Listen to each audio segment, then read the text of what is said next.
حيا الله شباب، نتقابلوا اليوم في كوريكسيون نتاع اكزرسيس يحكي على ديبول ار سي تيرمينال. سي اكزرسيس حلو، ستيل جديد، دونك ركزوا فيه مليح الاكزرسيس هذايا.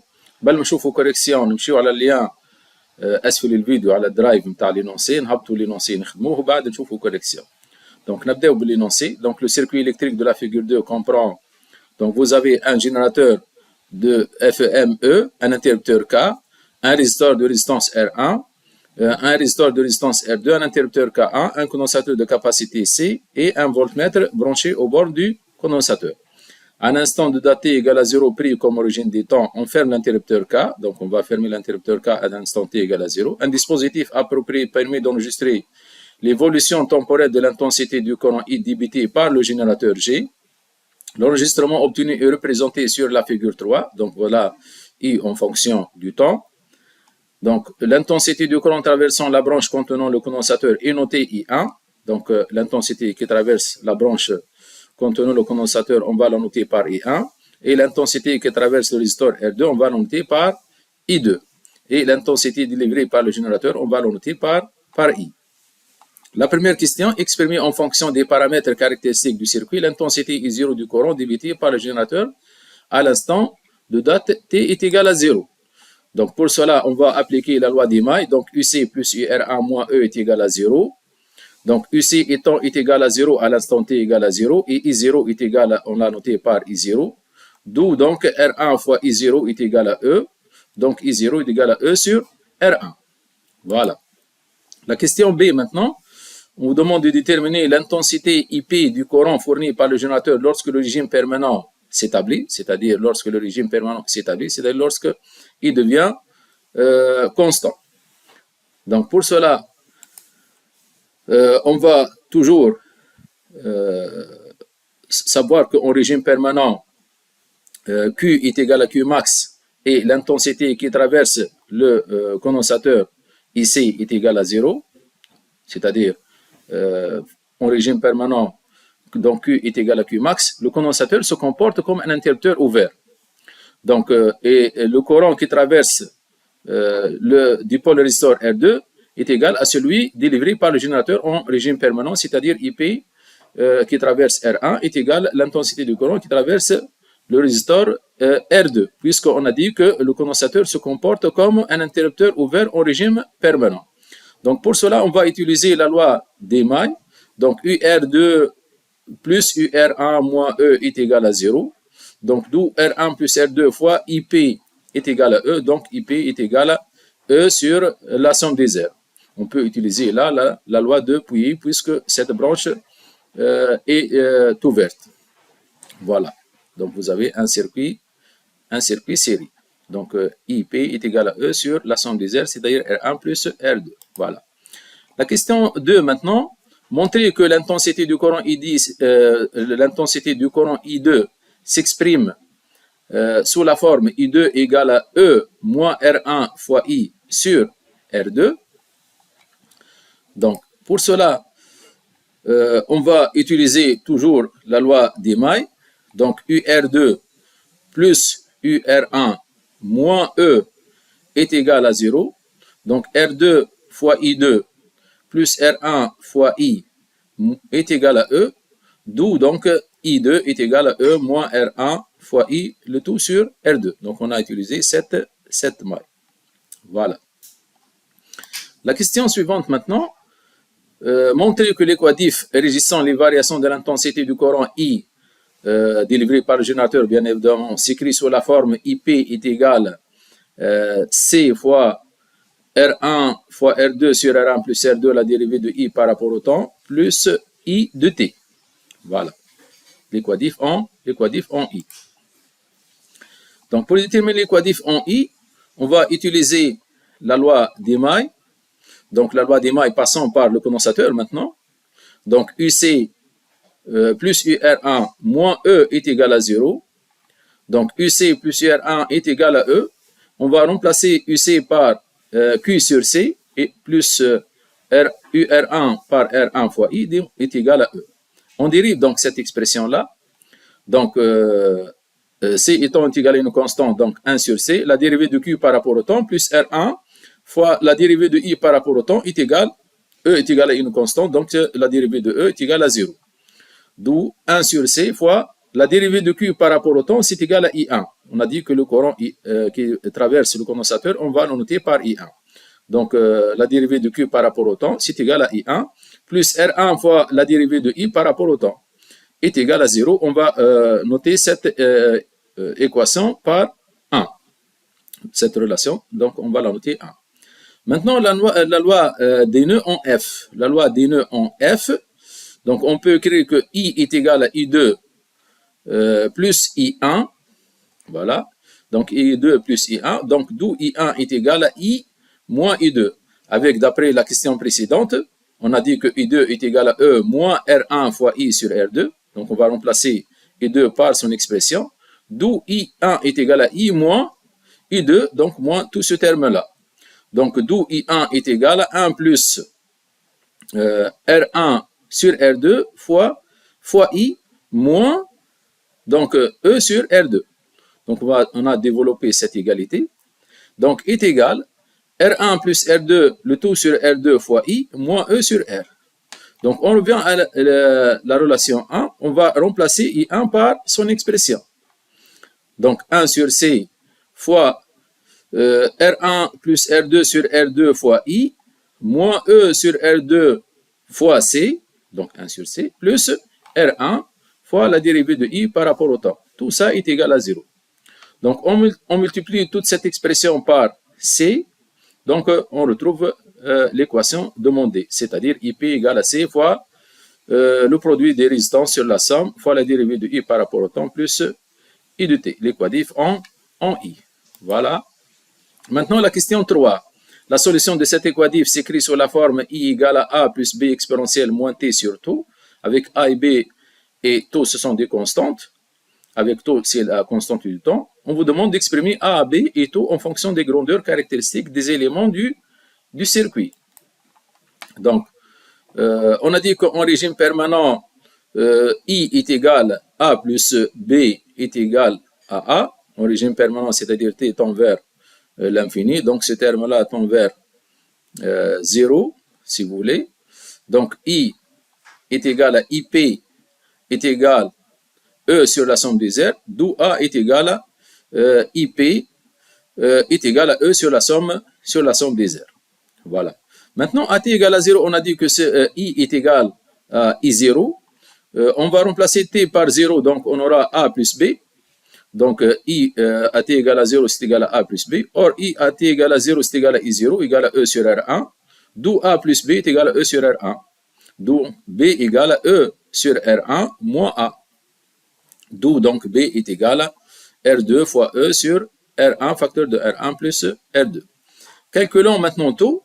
Donc, on a l'expression de I égale à A plus B exponentielle moins T sur taux. Donc, on va dériver cette expression-là, est égal à moins B sur taux exponentielle. Puis, on va remplacer dans l'équadif en I l'expression, la dérivée de I par rapport au temps par cette expression-là, et I par son expression, c'est-à-dire par A plus B exponentielle moins T sur taux, en remplaçant A et B par leur expression dans l'équadif. On développe, donc on retrouve cette équation-là, donc IP égale à B exponentielle moins T sur taux, 1 moins produit sur la somme des résistances fois C sur taux, plus A, valable bien évidemment quel que soit T, par identification. Donc, on va dire que ce terme-là est égal à 0. Ce terme-là est égal à 0, c'est-à-dire 1 moins le produit sur la somme C sur taux égal à 0, d'où taux est égal produit sur la somme des résistances fois C. Voilà. Passons maintenant à la question B. Montrer que l'abscisse du point d'intersection de la tangente à l'origine delta et l'asymptote horizontale de la courbe est donnée par T est égal à taux. Donc, on va faire la démonstration. Revenons à la courbe. Donc, on va montrer que l'intersection de la tangente delta avec l'asymptote horizontale en ce point-là, donc, nous fournit la valeur de taux. Voilà. Passons maintenant à la démonstration.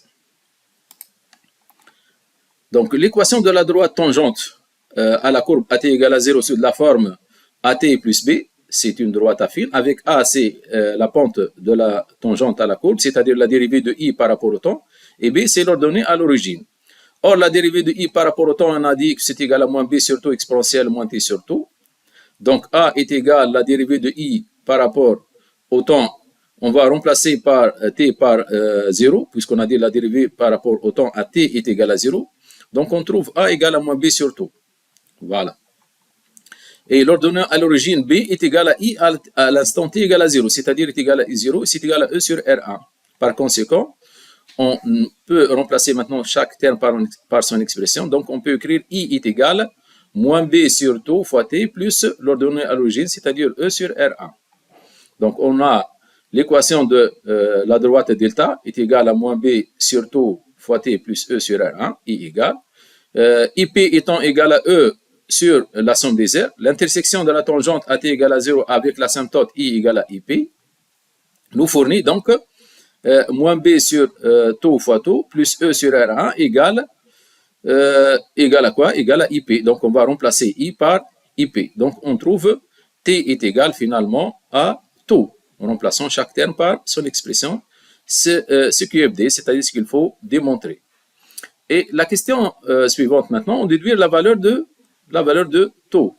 Donc la valeur de taux, il suffit de lire sa valeur sur la courbe. Donc faites attention, on a montré maintenant que l'intersection de la droite delta avec l'asymptote horizontale IP nous fournit la valeur de taux. Donc ce point-là représente, si vous voulez, l'intersection de la droite delta avec l'asymptote horizontale. Donc on projette sur l'axe des abscisses, on note taux égal à 0,12 secondes.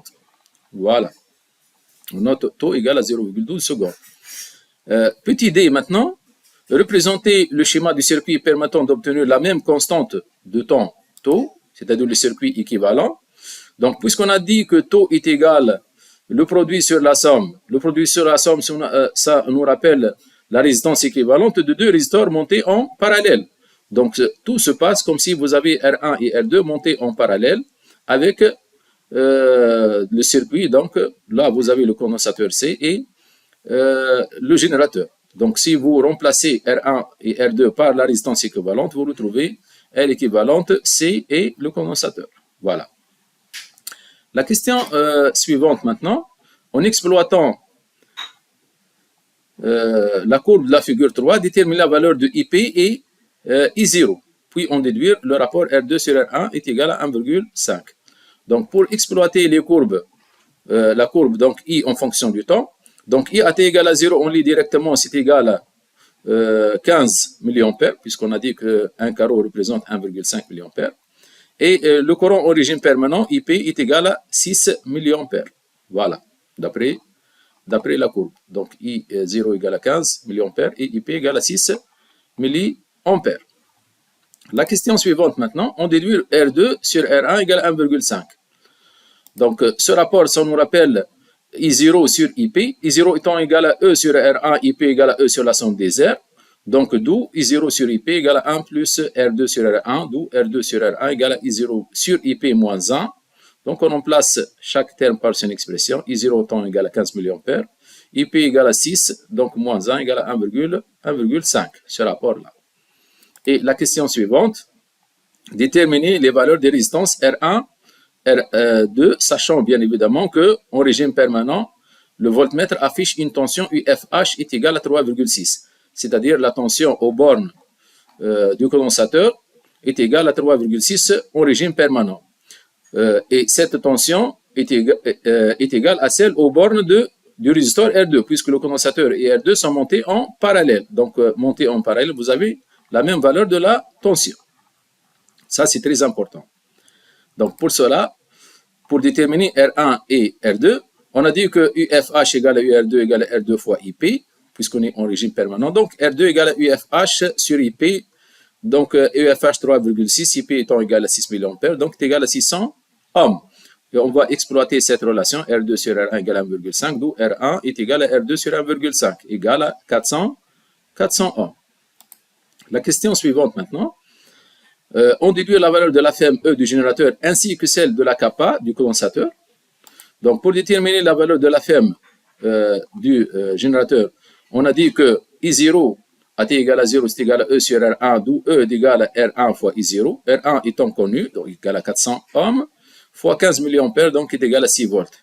Puis, calcul de la kappa, on a dit que taux est connu maintenant, égal produit sur la somme fois C, donc C est égal à taux fois R1 plus R2 sur R1 fois R2. Calcul, donc C égale à 5 fois 10 puissance moins 4 farad. Voilà. Maintenant, la question 6, un instant, question 6, un instant de date t supérieur à 0,7, on ouvre l'interrupteur K1, déterminer la nouvelle valeur affichée par le voltmètre à un instant ultérieur, une fois le nouveau régime permanent établi. Donc, un instant supérieur à 0,7, un instant supérieur à 0,7, donc on est là, c'est-à-dire on est en régime permanent. On est en régime permanent, c'est-à-dire la tension en borne de condensateur est égale à 3,6 volts. On l'a déjà dit, en régime permanent est égal à 3,6.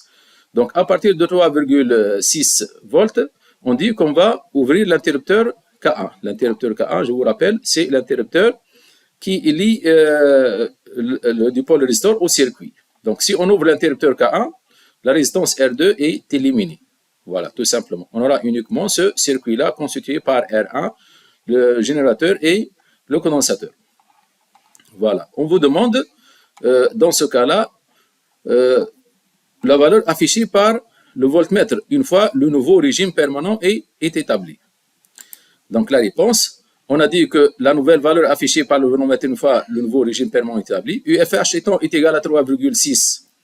Donc, on ouvre l'interrupteur K1. Donc, UR1 est égal à R1 fois IP est égal à 400 fois 6 fois 10-3, 2,4. Ça, c'est l'instant où on a pu ouvrir l'interrupteur K1. Donc, vous avez UFH est égal à 3,6 et la valeur de UR1 est égale à 2,4 volts. Voilà.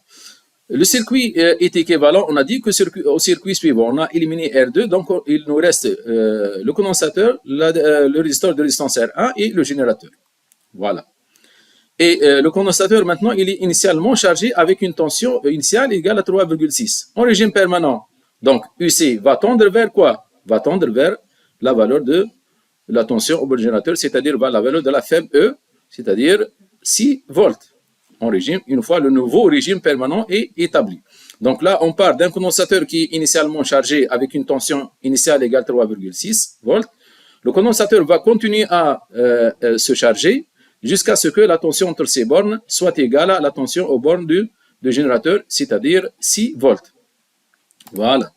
La question suivante, établir les quadifs régissant les variations de la tension UFH, c'est-à-dire la tension aux bornes du condensateur. Donc, les quadifs, comme d'hab, on représente le circuit, le sens du courant, les flèches des tensions, donc loi des mailles, UC plus UR1 moins E est égal à 0. Donc, finalement, on trouve dérivé de UC par rapport au temps, plus 1 sur R1 fois CUC égale à E sur R1 fois C. Ça, c'est l'équadif en UC.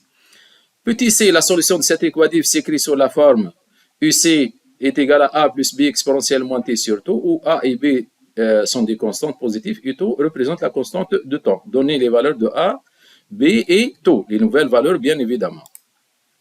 Voilà.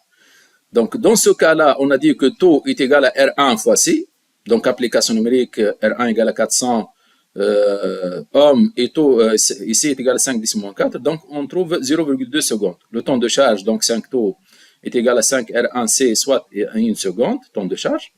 AT égale à 0, UC est égal à A plus B est égal à 3,6. Donc AT égale à 0, on va remplacer chaque terme par son expression. AT égale à 0, c'est-à-dire on va remplacer T par 0, on trouve UC égale à A plus B est égal à 3,6, c'est l'instant où on a ouvert l'interrupteur K1. En régime permanent, on a dit que UC est égal à A est égal à 6 volts, par conséquent, donc B est égal à 3,6 moins A, c'est-à-dire 3,6 moins 6 est égal à moins 2,4. Donc, on peut écrire finalement que UC est égal à 6 moins 2,4 exponentielle moins T sur taux est égal à 6 moins 2,4 exponentielle moins T sur taux étant est égal à 0,2 secondes.